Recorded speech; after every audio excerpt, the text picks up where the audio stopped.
The secondary market is extremely slow again this week, but we still have some important cards to look at in this episode of the Magic the Gathering Market Watch. This video is sponsored by Flipside Gaming. Check out flipsidegaming.com for all your gaming needs. Right now you can pre-order Marvel's Spider-Man, Avatar The Last Airbender, or find a vast number of other great items on their website. Remember, shipping is free in the US if your order is over $100 or consists only of singles. Just look in the description or comment section below for direct links to their site.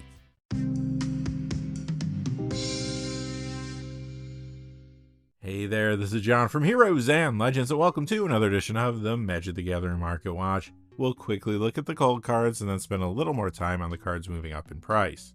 As always, our lists are based on two pieces of criteria: the percentage change of the value of the cards, as well as the change of the number of sales from week to week. Quickly before we get started though, just one fast thing. I do want to say thank you to one of our silver patrons, and that is Cade Browning. Cade, thank you so much for your support on Patreon. It truly goes a long way. I could not do this without viewers like yourself, so thank you again, Cade. And now, without any further ado, let's get into it. We'll begin with the top 10 coldest cards of the week, and many of the top 10 cards have been recently moving up in price, but you know how it goes. Cards get hot for a time, but then the market moves on to other things, and they start to decline. So let's start in with number 10, Hidden Gibbons, down $1.01 to $11.23. That's an 8% decrease. This has been hot because it is a solid sideboard card in the pre-modern format, but now it's moving down a little. Number 9 is Sphere Grid, down $1.04 to $7.96. That's a 12% decrease. This is from the Final Fantasy Counter Blitz Commander deck, and it has been a solid card in the Commander format. However, it is a Final Fantasy card, so there are a lot of copies in circulation right now, and it's sliding down. Number 8 is Ancestral Knowledge, down $1.04 to $8.84. That's an 11% decrease. There was some speculation on this reserve list card recently because some thought it might play well with Cosmogoyf from Edge of Eternities. That combo never really took off anywhere, so Ancestral Knowledge has been moving down over the last several weeks.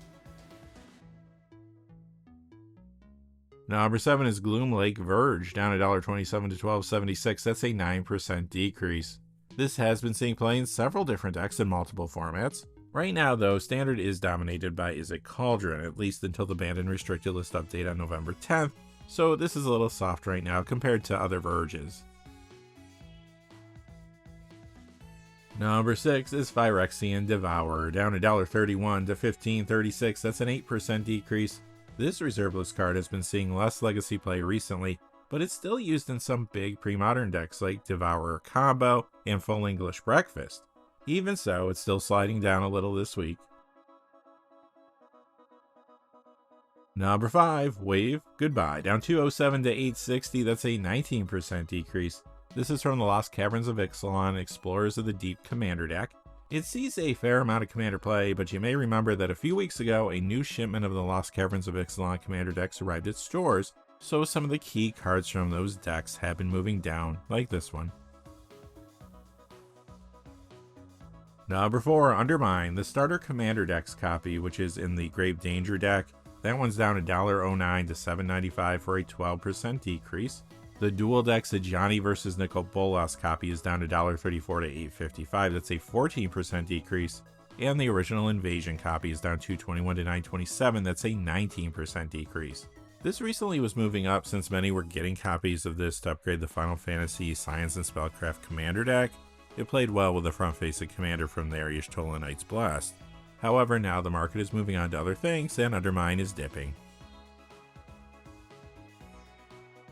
Number 3, Reverent Mantra, down $3.04 to $14.50. That's a 17% decrease.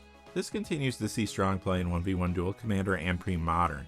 So much so that it spiked recently. This week, however, it retracts some as sellers put more copies up for sale to take advantage of the higher price point.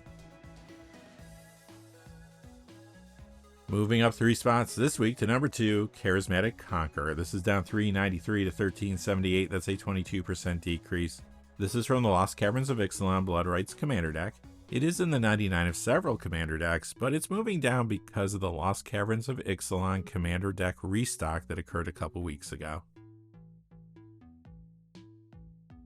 And coming in at number 1, Misako the Humorless, down $5.70 to $27.30. That's a 17% decrease.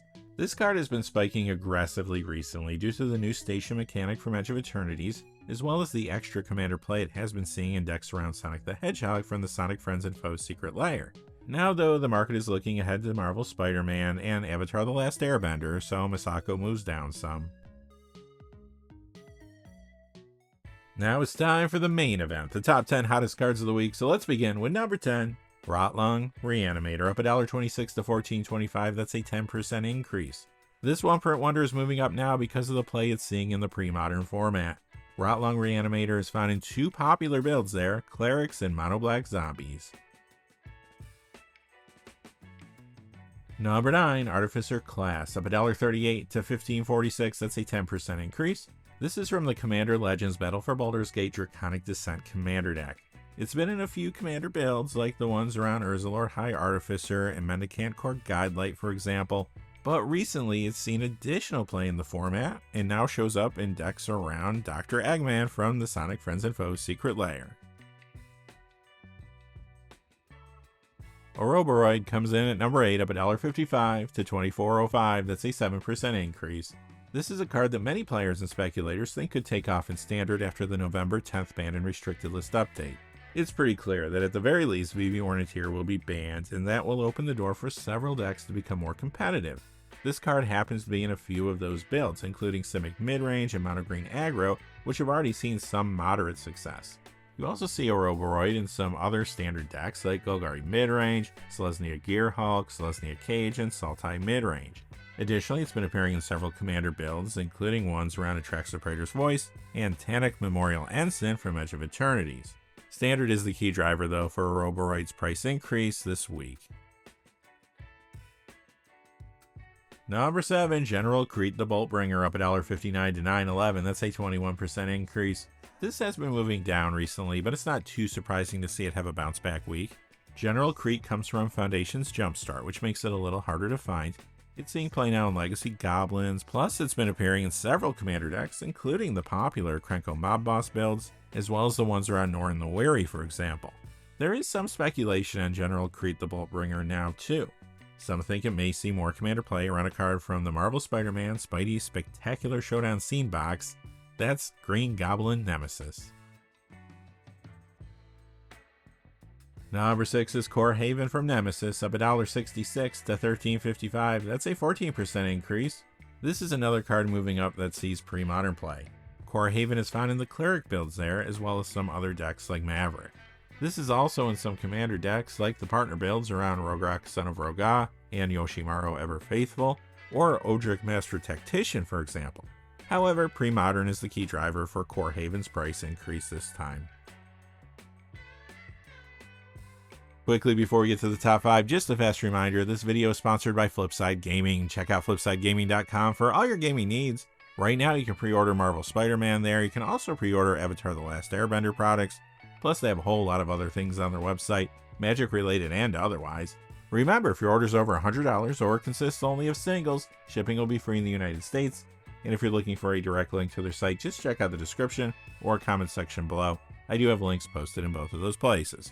And now, without any further ado, let's get to the top 5. A week ago, this was number 8. Last week it climbed to number 6. This week it's up one more spot to number 5. Oyer Axonil Deepest Might. It's up 242 to 1518. That's a 19% increase. You may remember that Izzet Cauldron dominated the field and the top 8 in the recent SCG Con Standard Tournament. However, the deck that took up the largest portion of the field after Izzet Cauldron was Mono Red Aggro. There were 2 copies of that deck in the top 8, and they took 1st and 8th place. Now, not all versions of it run Oyer, but the one that came in 8th place had 2 copies in the main. After the banned and restricted list update on November 10th, Mono Red Aggro may become the new top deck in the meta, so this card continues to move up. You're also seeing this in an Izzet version of the deck too, but Mono Red continues to be the more popular of the 2.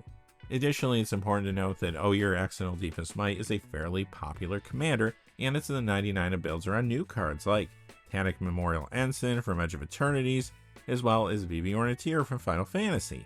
But standard Mono Red Aggro continues to be the true catalyst for Oyer's price increase. Number 4, Vesuvan Doppelganger from Revised, up 318 to 1938, that's a 17% increase. This is a reserve list card, which does make it a speculation magnet. Some speculators are paying attention to Vesuvan Doppelganger because of some of the cards from Marvel Spider-Man. They feel that it may see play in Commander decks alongside things like Chameleon Master of Disguise and Imposter Syndrome, for example. I think that's a pretty big leap myself, and I would imagine Vesuvan Doppelganger's price will slide back down in the coming weeks. Number 3, Parallax Tide of 403 to 3402, that's a 13% increase. This one-print wonder has seen increased play in 1v1 Dual Commander and builds around Kefka Court Mage / Kefka Ruler of Ruin from Final Fantasy. However, Parallax Tide is also another big pre-modern card. In pre-modern, you see it in several decks, including some really popular and successful builds like Stifle Knot, Parallax Replenish, Tide Control, and Landstill. The play this card sees in both pre-modern and 1v1 Dual Commander are contributing to its price increase this week. Number 2 is Imperial Seal from Double Masters 2022. It goes up $10.05 to $140 for an 8% increase. This is a big commander card, but it is designated as a game changer, so it's only run in more competitive builds. You see it in popular decks like the ones around Carrick Son of Yawgmoth, as well as the partner builds around Crom Ludwig's Opus and Timna the Weaver, for example. It has even seen increased commander play recently around new cards. Some players were grabbing it to upgrade the Final Fantasy Scions and Spellcraft commander deck, while others were putting it in fresh builds around the front-facing commander from there, Y'shtola Knight's Blast. Imperial Seal has also been appearing in commander decks around Terra Magical Adept / Esper Terra and Kefka Court Mage / Kefka Ruler of Ruin from the Final Fantasy main set. For all those reasons and more, Imperial Seal continues to be a highly sought after and expensive card. And finally, coming in at number 1 is City of Traders of $40.99 to $429.99. That's an 11% increase. This reserve list card saw some price decreases back in May, so this is really more of a bounce back than anything, but it is a highly played card. In Legacy, this is found in lots of decks. Red Stompy, Sneak and Show, Boros Initiative, Naya Initiative, Creative Technique, and sometimes Painter as well as the Epic Storm. Over in Vintage, you see City of Traders in Jewel Shops, Raker Shops, and Red Prison. It's also another big pre-modern card found in some popular decks there like Devourer Combo, Parallax Replenish, Mud, and Dream Halls, for example. Additionally, City of Traders sees both regular and 1v1 dual commander play. In 1v1 dual commander, it was seeing play in big decks like Thalia, Exuberant Shepherd. Then it started getting a lot more play after Final Fantasy came out. It found a home in Cloud Midgar Mercenary decks, and to a lesser degree, it appeared in builds around Emid Selch Unsundered / Hades Sorcerer of Eld. In regular commander, it also saw increased play thanks to Final Fantasy in decks around Cloud Midgar Mercenary again, and Kefka Court Mage / Kefka Ruler of Ruin. Plus, it continues to be a part of popular builds around cards like Atali Primal Conqueror / Atali Primal Sickness, as well as Minsk and Boo, Timeless Heroes, for example. That's going to do it for this episode of the Magic the Gathering Market Watch. Now, Spider-Man does come out officially Friday, so I'm expecting the market to pick up a little bit. I have not seen it this slow in many years, so we'll have to kind of see where things go from here. I do think they'll be picking up, though, as we get closer to the end of the year. November 10th, we'll have the Banned and Restricted List update. Avatar will come out shortly after that. Lots to keep an eye on. This weekend, I am going to do an MTG Arena stream, so have your notifications on if you're interested in seeing that. Thank you to everybody who has been coming by the streams, talking, keeping me company while I play some Magic, sometimes some bad Magic, depending on the day. But feel free to stop by. We can talk about whatever you want, not just Arena. We can discuss card prices, what have you. So until next time, hey, thanks for watching. If you liked the video, please give us a like and subscribe, and have a great day. Hey, thanks for watching. This video is made possible through the generous support of viewers like you on Patreon. Check out the description below for links to our Patreon page, as well as our Amazon affiliate store, where a small percentage of all sales will also help support the channel. Finally, if you haven't had a chance yet to subscribe, hit that subscribe button so you don't miss any of the new videos on Heroes and Legends. Talk to you again soon, and have a great day.